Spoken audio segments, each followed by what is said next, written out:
விடுற.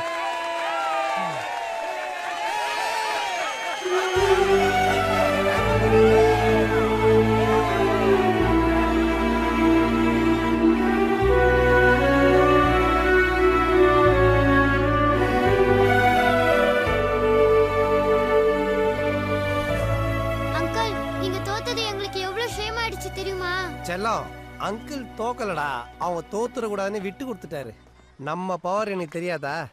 உண்மையாடா மச்சான்? ஆமாண்டா, அவங்க எப்போவோ தோத்ததே இன்னும் ஞாபகம் வச்சிருக்கானுங்க. நாளைக்கு நம்ம இந்த ஊரை விட்டு கிளம்பிடுவோம். அவனுங்களுக்கு இதே ஊர். மறுபடியும் தோத்தாங்கன்னா என்ன ஆவானுங்க? ஓடி வரும்போது அவங்க பொண்டாட்டி பிள்ளைங்களோட முகத்தை பார்த்தேன். மனசு ஏதோ ஒரு மாதிரியா இருந்தது. ஜெயிக்கிறதுல மட்டும் இல்லடா, தோக்குறதுலயும் ஒரு சந்தோஷம் இருக்கு. டேய், இதை முதல்ல சொல்லிருக்கலாம்ல. நாங்களாம் எவ்வளவு கஷ்டப்பட்டு ஓடணும் தெரியுமா?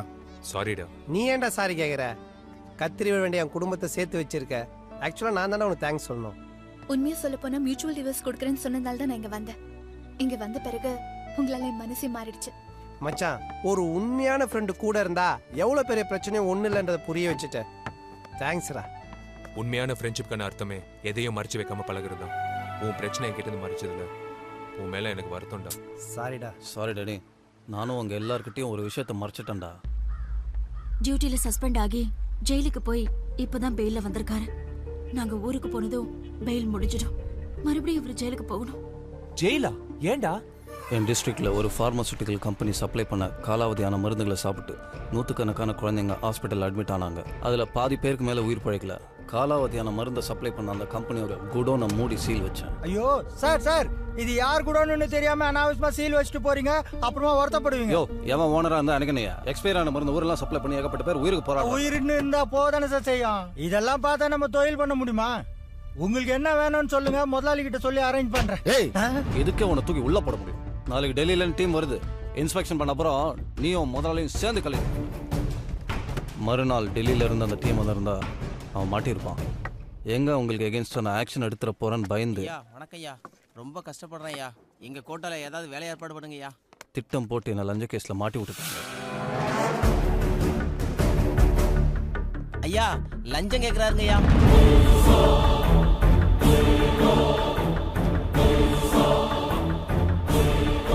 எவனை உள்ளத்துல நான் ஆக்ஷன் எடுத்தனோ அவன் எனக்கு எதிராக பொய்யா ஒரு லஞ்ச கேஸ போட்டு என்ன உள்ள தள்ளிட்டான். அவனோட பணத்துக்கும் பவருக்கும் முன்னாடி கோர்ட்ல கூட எங்களுக்கு நியாயம் கிடைக்கல. பெயில் டைம் முடியறதுக்கு இன்னும் 10 நாள் தான் இருக்கு. அவனுக்காவது 10 நாளைக்கு அப்புறம் போறதுக்கு ஜெயில்னு ஒரு இடம் இருக்குடா. ஆனா எனக்கு சாகரதை தவிர வேற வழியே இல்லை. என்னடா சொல்ற? உனக்கு என்னடா பிரச்சனை? எங்க எக்ஸ்போர்ட் பிசினஸ்ல காசு போடுற முதலாளியும் உழைக்கிற நெசவாளிகளை விட நிறைய லாபம் பார்க்கறது நடுவில் இருக்கிற மீடியேட்டர்.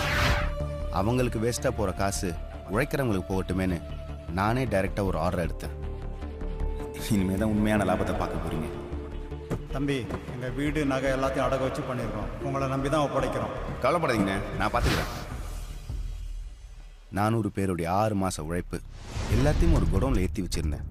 அடுத்த நாள் காலையில் சரக்கு ஷிப்மெண்ட் ஏறி இருந்தா நாங்கள் எல்லாருமே சந்தோஷமா இருந்திருக்கோம். ஆனால் ராத்திரி ஏற்பட்ட ஃபயர் ஆக்சிடெண்ட்ல எல்லாமே போச்சு. ஏன் போராத நேரம் பக்கத்தில் இந்த மருந்து கம்பெனிக்கும் ஏன் குடோன்ல இந்த தீ பரவிடுச்சு. அதில் அவங்க ஸ்டாக்கும் மொத்தமாக எரிஞ்சு போச்சு. இன்சூரன்ஸில் வந்த காசும் கையில் இருந்த பணமும் மருந்து கம்பெனியோட நஷ்டத்தை செட்டில் பண்ணவே சரியாக போச்சு. எனக்கு ஆர்டர் கொடுத்தவங்க, கடன் கொடுத்தவங்க யாரையுமே என்னால் ஃபேஸ் பண்ண முடியல. தற்கொலை பண்ணிக்கலாம் டிசைட் பண்ணும்போது தான் மாஸ்டரோடைய ஃபோன் வந்துச்சு. சாகத்துக்கு முன்னாடி உங்கள் எல்லாரையும் பார்த்துட்டு போகலான் தான் நான் இங்கே வந்தேன். டேய், SKCG06 தான் நீ ஸ்டாக் பண்ண வேர் ஹவுஸ்? ஆமாம். அதுக்கு பக்கத்தில் இருந்த மருந்து கூட தான் நான் சீல் பண்ணேன்.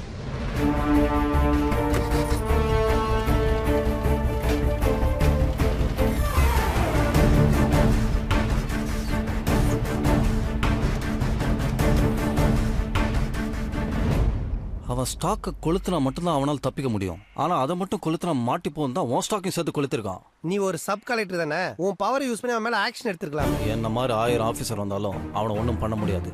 யார் அவன்? கர்குவேல் விஸ்வநாத். வெளியான தேர்தல் முடிவுகளில் 110 இடங்களில் வெற்றி பெற்று மக்கள் சக்தி முன்னேற்ற கட்சி 19 இடங்களில் வெற்றி பெற்ற முற்போக்கு பாரத கட்சியின் ஆதரவுடன் ஆட்சி அமைக்கிறது. முதலமைச்சராக பொறுப்பேற்க உள்ள கட்சி தலைவர் திரு சந்தனராஜன் அவர்கள் இல்லத்தில் பல விஐபிக்கள் வந்து தங்கள் வாழ்த்துக்களை தெரிவித்துக் கொண்டிருக்கின்றனர். சார், உங்க சேனல்ல நீங்க பண்ண பிரச்சாரத்தால தான் இந்த வெற்றி கிடைச்சதா எடுத்துக்கலாமா? பிரச்சாரம் பண்ணல, நல்லது பண்ணிருக்கேன். வாங்க வாங்க வாங்க, அமெரிக்க தூதர்கள் வந்திருக்காங்க, கொஞ்சம் வெயிட் பண்ணுங்க, போனதும் பார்த்துடலாம். ஐயா ஒரு நிமிஷம் இருங்க. வணக்கம், வாங்க வாங்க வாங்க. சென்ட்ரல் மினிஸ்டர் வந்திருக்காங்க, அவங்க பார்த்துட்டு போன பிறகு நீங்க போங்க. Congratulations sir. என்ன நல்ல முத்து, ஆளுங்கட்சி தயவுல மினிஸ்டர் ஆயிட்டீங்க. நல்லா சொன்னீங்க. இவரோட 19 எம்எல்ஏ ஆதரவுல தான் நானே ஆளுங்கட்சி ஆயிருக்கேன். ஐயா ஒரு நிமிஷம். முக்கிய செய்தி: புதிய மந்திரி சபை அமைப்பதில் சிக்கல் ஏற்பட்டுள்ளது. ஆட்சி அமைக்க ஆதரவு தெரிவித்த முற்போக்கு பாரத கட்சியின் 19 எம்எல்ஏக்களும் தங்களது ஆதரவை வாபஸ் பெற்றுள்ளதால் மக்கள் சக்தி முன்னேற்ற கட்சி ஆட்சி அமைப்பதில் சிக்கல் ஏற்பட்டுள்ளது. என்னங்க இது, நீங்க எங்க இருக்கீங்க? கற்குவேல் டிவில ஆதரவு வாபஸ்னு வருது.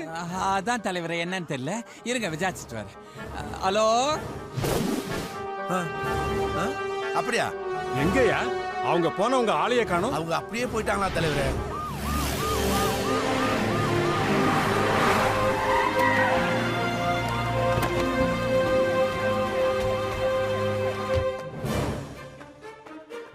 என்னையா நீதான் போன் பண்ணிட்டு வராளா?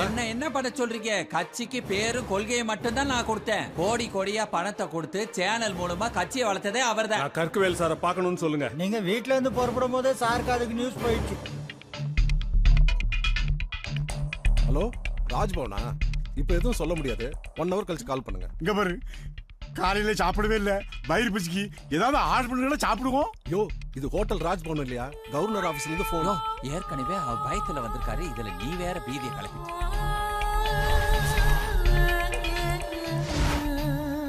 ஏயா இத்தனை பேர் வெயிட் பண்றது சொன்னியா? தலைவரே, போன ஆட்சியில ஒரு டெண்டர் மேட்டர்ல வெயிட் பண்ணி வச்சதுக்கு சேனல்ல கண்டதெல்லாம் போட்டு கீழ்கீழ்னு கீச்சு ஆட்சியை கவுத்து ரீ எலெக்ஷன் வர வச்சதே நம்ம சார் தான். அவரையே இவர் வெயிட் பண்ண வச்சார்ல, பண்றதெல்லாம் பண்ணிட்டு இப்ப பதர்னா. ஐயா வெயிட் பண்ணுங்க, இப்ப வந்துருவார். ஐயா இந்தாங்க.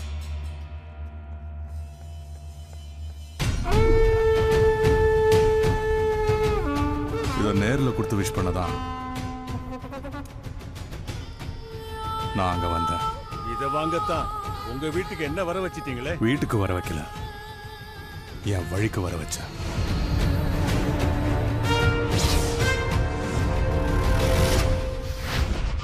வாங்கடா, அவன்கிட்ட போய் நியாயத்தை கேட்போம். கேக்குறதா? முதல்ல அவனை பார்க்கவே முடியாதுடா. நீங்க கஷ்டப்படுறத என்னாலையும் பார்க்க முடியாதுடா. தப்பு பண்ணது அவன், தட்டி கேட்போம். இல்ல தட்டி கேட்போம். சிஎம்ஏ அவன் கண்ட்ரோல்ல வச்சிருக்கா, நம்மளால அவனை என்னடா பண்ண முடியும்? சின்ன வயசுல நம்மள ஜெயிக்க வச்ச அதே விஷயம் தான்டா. நம்மால முடியுமான்னு நினைக்கிறத விட நம்மால முடியலனா எவனாலையும் முடியாதுன்னு நினைப்போம்.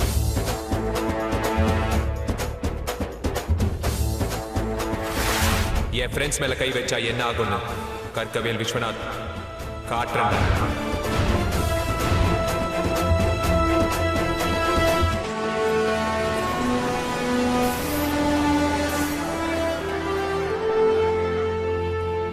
அண்ணே, போஸ் நகருக்கு ஆட்டோ வருமா? போஸ் நகருக்கு போகணுமா? அங்க ஆட்டோவில் இறங்குற அளவுக்கு ஆள் யாரும் கிடையாது. வீட்டுக்கு வீடு விதவிதமா கார்ல வச்சிருப்பானுங்க. ஏப்பா அட்ரஸ் மாத்தி சொல்லிட்டாங்களா?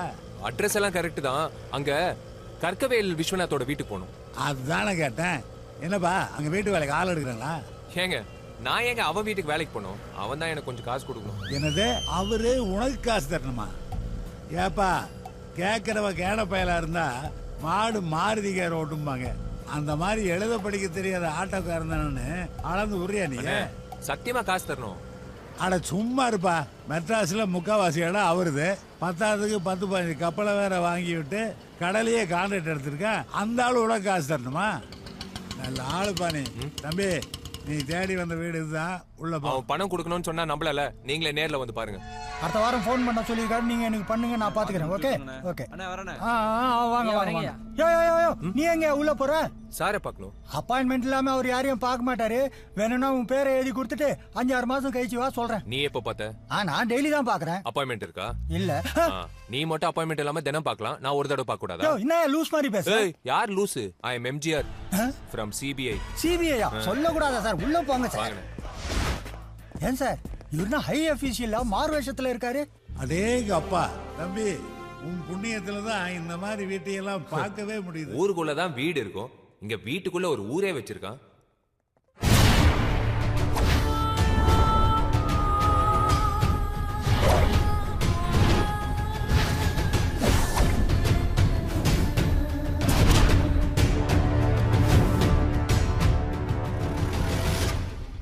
is from CBI? அண்ணா வணக்கம்.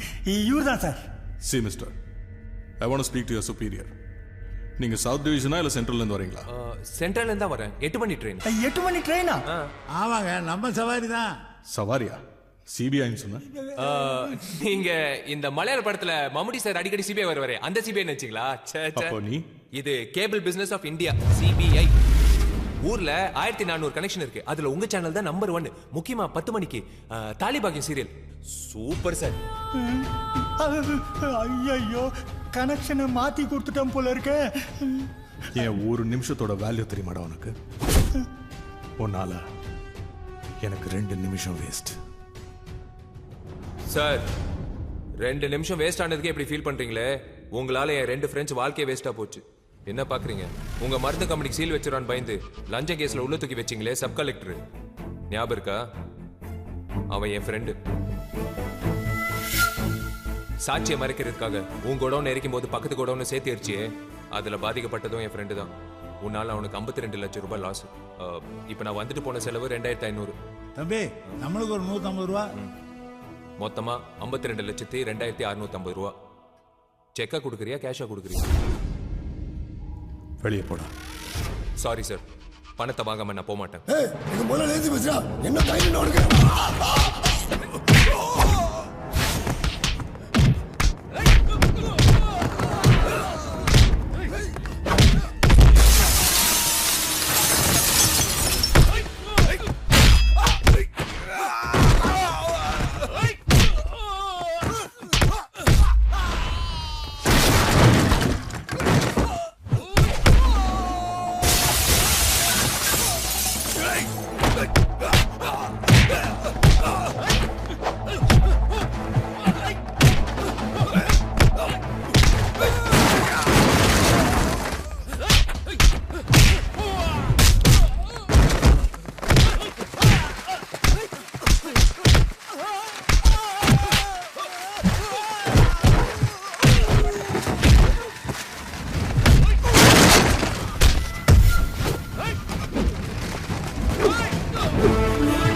இத்தனை பேர் அடிச்சு தூக்குன எனக்கு உன்னை தூக்க 1 செகண்ட் ஆகாது.